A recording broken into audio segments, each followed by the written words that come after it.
Hello, I have Dr. Christiane here with me, and she is a business and wellness coach, award winning professor of marketing, innovation, and entrepreneurship at a top ranked US university, a TEDx speaker, a best selling author originally from Germany. She came to the US on a Fulbright scholarship and earned a PhD in economics from Purdue University. She started her business as a health and fitness coach in 2013 and has 20 plus years of experience helping clients transform their daily routines. Her work blends behavioral science, leadership strategy, and practical tools that people can use immediately.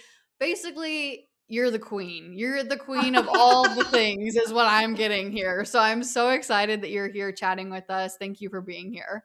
Thank you for having me. And I'm really excited, audience. I'm going to give you some really practical tips, tricks, and tools. So tune in. This is definitely one where you will walk away with some really functional tips. Is there anything that I left out in that bio that you're like, people need to know about Oh, this? yes. I also have two daughters. I So love if it. you have children, that's maybe something that in my bio I don't always necessarily mention. But, I live in California with my two daughters, raised them, and we're just having a blast here. Yes. I love that. I have 2 daughters too, so girls rule the world. I love it. Okay, I wanted you to walk us through your three-step framework for getting more yeses. But before we dive into that framework, I want to start with this question for you. What is the biggest communication mistake that you see creators and business owners make when they are trying to get a yes? And for a little bit more context, this audience specifically might be trying to get yeses for brand deals, or they might be trying to sell their digital product offer and they want someone to say yes to get inside. So what is the biggest communication mistake that you see? The first mistake really is that before you even put yourself out there and start selling, you need to listen. And Mm. that is the biggest mistake that we always feel communication immediately means we open our mouth or we start writing emails or we just dump all that information on our clients. Where in reality, it's really actually taking a step back before you speak, listen. Mhm. Because once you really listen, you can pick up on the opportunities and kind of like see, oh, what are the words that the clients are using and weave those opportunities into your eventual sales pitch. So for me, it's like the number one mistake that I see that we always immediately jump to a long sales pitch, where in reality, really, this could be so framed around the pain points that the consumer actually communicated with us. What is one thing that you would say people need to like listen for that's going to help them the most? And maybe there's not Mhm. one specific thing, but maybe like that first thing that people can start practicing. Yeah, I actually always teach my clients to look at like a side by side comparison to where you kind of figure out, they're solving the problem by doing this, but they're not super happy with it. And then you can actually use that in your sales pitch as well. You can say, unlike this company, I do it this way. And then Mm. the client understands in their mind, oh, so this is not like completely revamping something. It's basically just adding on what I was missing because you don't really want to catch the client like off guard and say, "Yeah, I'm offering this." And they're like, "I don't even know that I need this." But Yeah. if you say, "Yeah, you're already using this, but unlike what you're already using, my coaching focuses on, let's say, additional one-on-one opportunities during the month where you can chat with me and not just like a team member, but you have Yeah. me actually. So unlike other coaches, I really care for that one-on-one authentic original coaching method." And then all of a sudden it anchors you completely different because they're already familiar with what they currently do. Now you're just enhancing that and making yourself look a little bit more special. And then you can just leave it out there too and let them digest that. I love that. So, looking at things that they may have tried or things that they've already invested in the past, what are some other things like pain points, I'm guessing, is probably a big one. Are there some other things to like be listening for specifically? I think what's sometimes important is that the client sometimes doesn't even know exactly how to solve certain things. They Yeah. basically just say, "I am overwhelmed." And you don't know really what they're overwhelmed with, right? Yeah. Or they say, I'm struggling." And you don't even know really the type of business that they do, the type of offers that they have. So what sometimes really helps is actually saying, "All right, so if you were to have a magic wand in your business, what is it that you would take away to really make your Mhm. life look a little bit easier?" And I do that actually with my children too, because not everything that they want I can create. Let's say they want to have something for dinner. And I say, if you had a magic wand right now, what would you make for dinner? Because you can't just ask them, what do you want to eat for dinner? They don't know, right? But if Yeah. you say, if you had a magic wand, what is it that you would like to have in your business?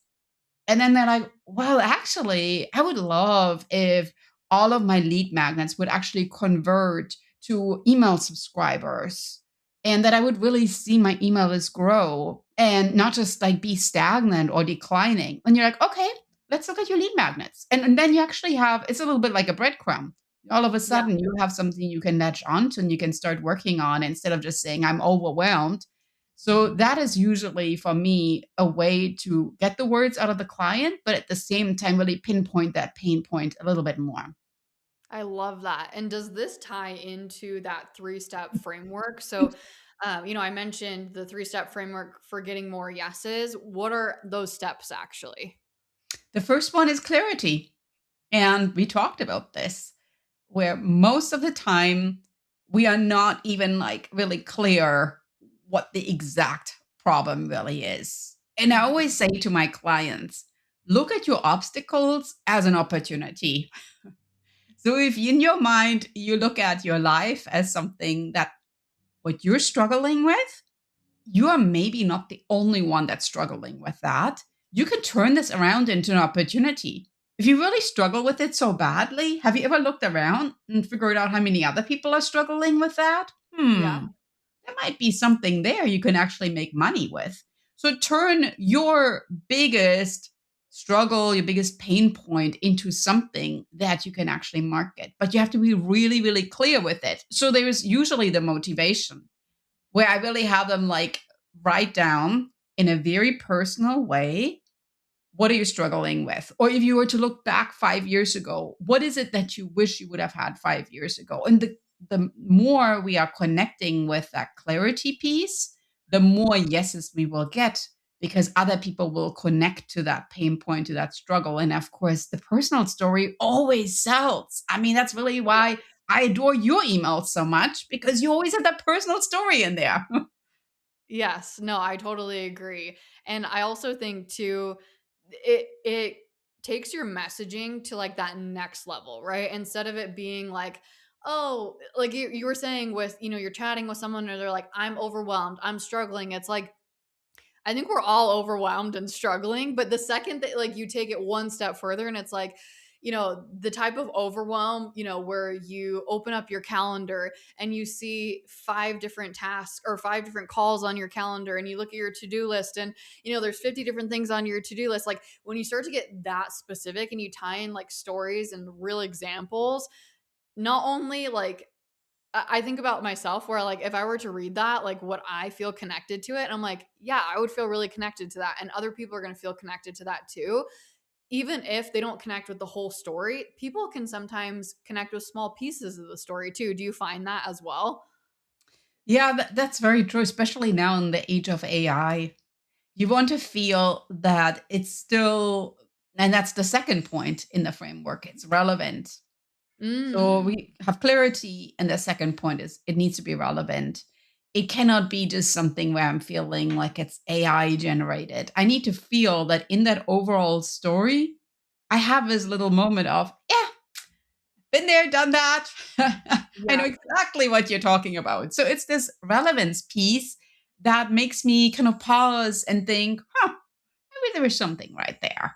And that's what you want. You want to make people pause and reflect because otherwise everybody gets so many emails, or especially on social media, they're just like scrolling down. But if it gives you this little moment of pause and relevance, you are like, hold on, that's what you need.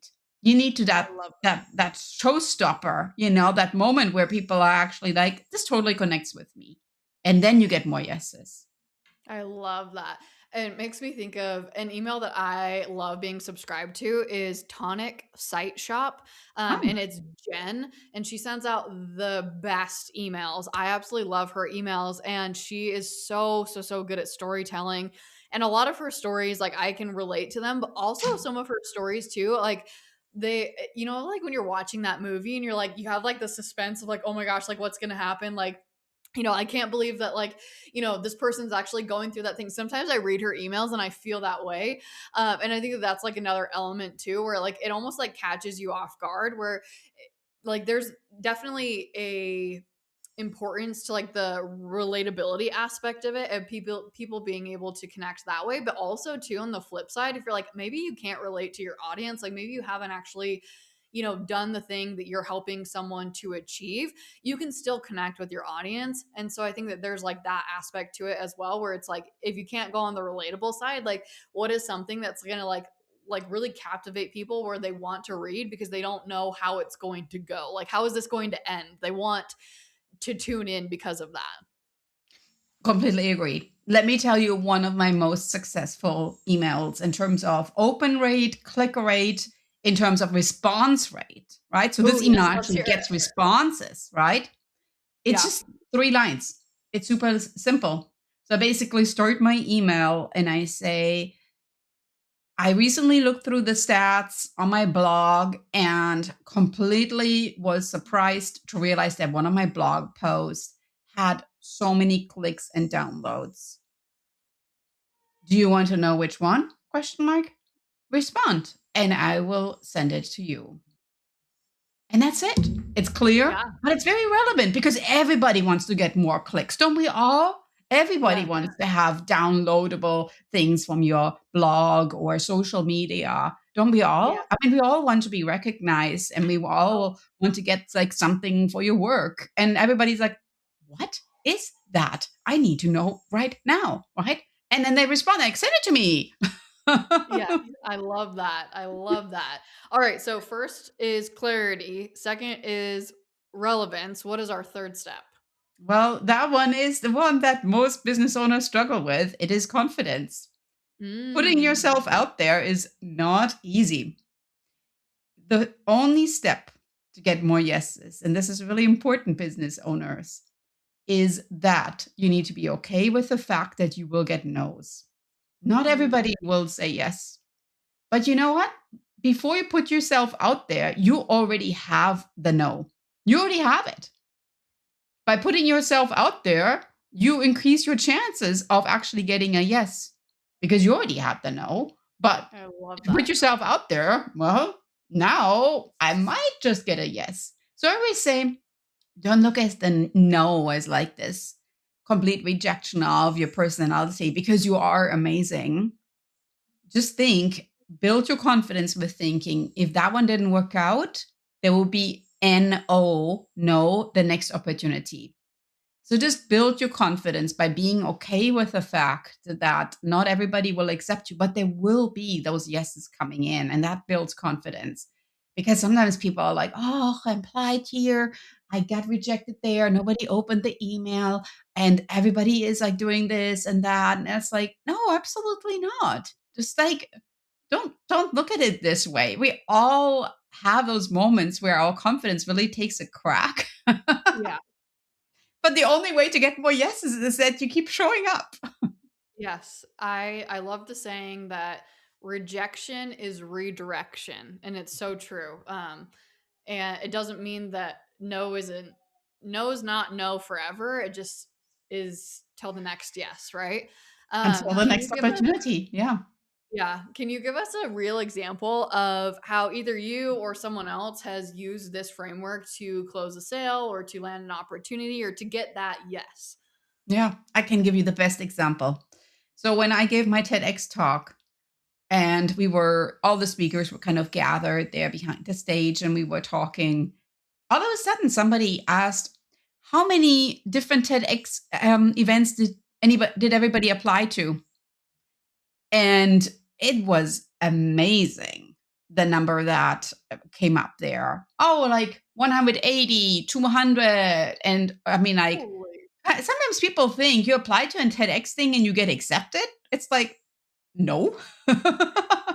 It's actually really not how it works, right?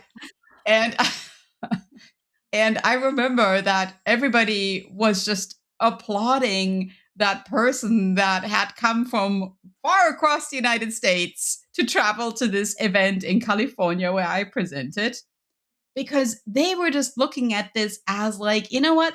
It wasn't this event, it wasn't meant to be there. I'm just going to keep applying. And we actually always feel this way too. It just makes you stronger.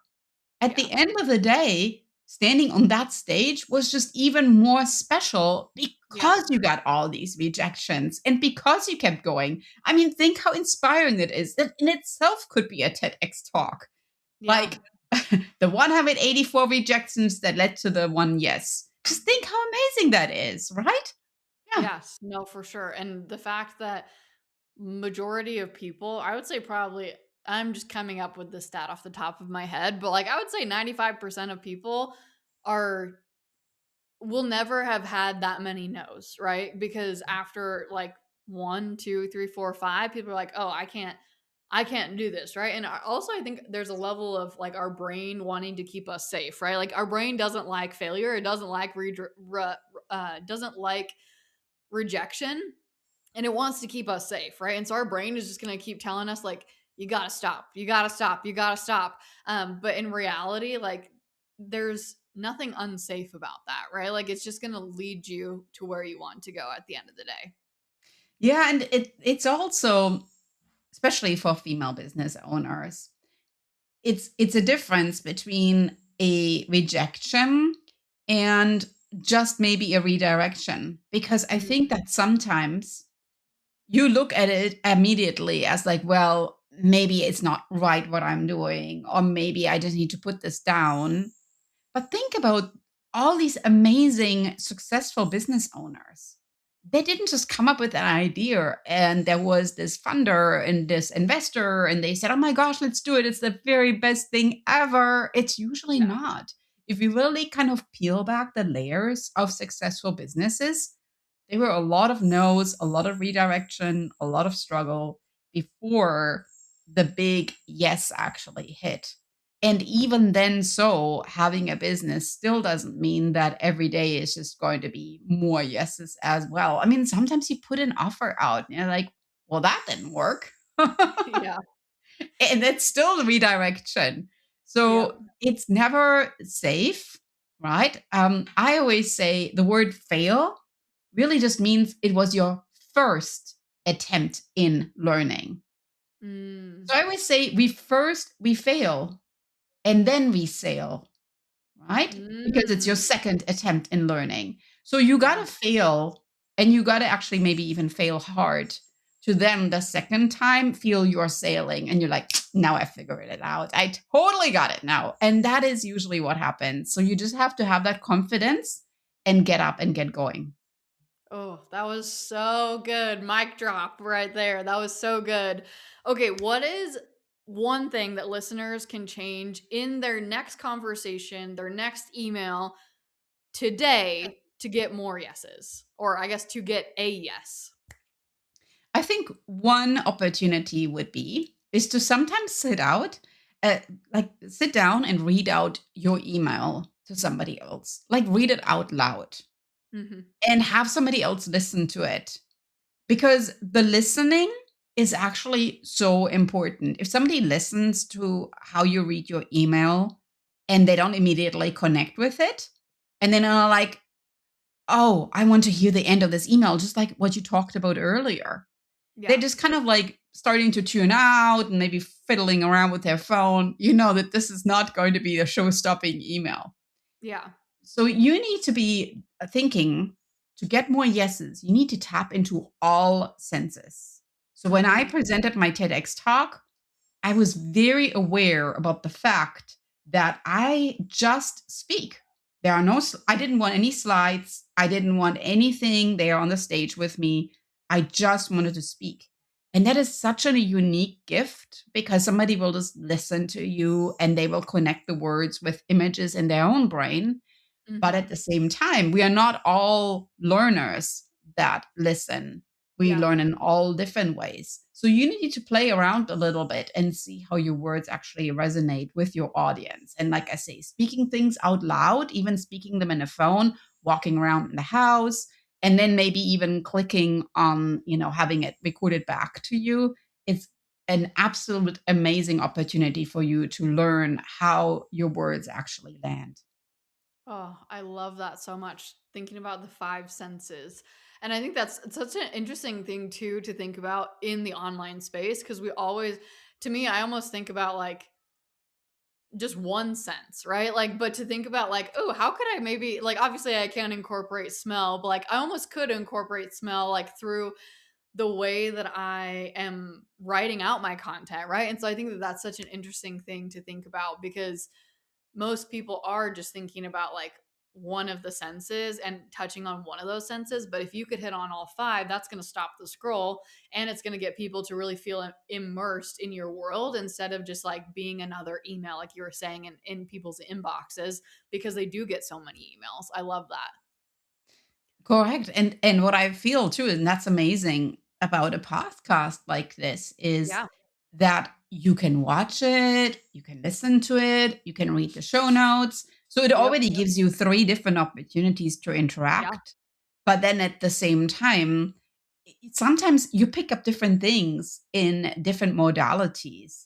Oh, Just for sure. because you maybe didn't notice something before and now you're reading it, or maybe you're listening to it. And I'm a really good listener. So I read a lot of books, but I actually listen to them. Mm. And I think that sometimes we underestimate in when we really practice different senses of how much of a more rounded, well-rounded business owner we become. Because it's nearly like when you start doing things with your non-dominant hand, all of a sudden you're training your brain in understanding things a little Yeah. bit better because they're building these synapses, like this neuroplasticity in your brain is just becoming a little bit more pliable. I And I would love that. encourage you, play around with that. It's really amazing. You will get more yeses the more you can connect it on all those senses. I love that so much. You are absolutely amazing. For someone who wants to learn more from you, more about your books that you've written, TEDx talks, where can people connect with you? Well, good news is I'm actually sharing a lead magnet that's called the 3 Steps to More Yeses, completely free with you audience, so you can download that.